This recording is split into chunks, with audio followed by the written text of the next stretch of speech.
آج کل مساجد میں 1 میٹر کا فاصلہ رکھ کر نماز ادا ہو جائے گی؟ بھئی یہ مجبوری ہے، مجبوری کی صورت میں جائز تو نہیں ہے یہ اسلام کے اندر۔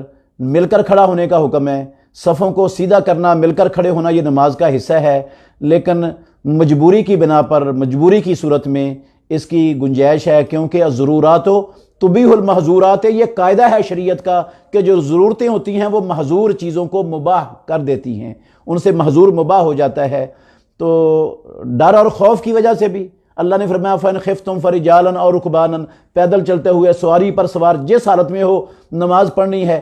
تو یہ بھی ایک خوف ہے مرض کا، تو اس وجہ سے اگر گورنمنٹ وہ اتنے فاصلے پر زبردستی کھڑا کرتی ہے تو انشاءاللہ کھڑے ہو کر آپ کی نماز انشاءاللہ ہو جائے گی۔ یہ مجبوری کی حد تک ہے، جب مجبوری ختم ہو جائے گی تو پھر انشاءاللہ الرحمن وہ مل کر کندھے کے ساتھ کندھا اور قدم کے ساتھ قدم ملا کر کھڑے ہو کر نماز پڑھنا ضروری اور لازم ہوگا۔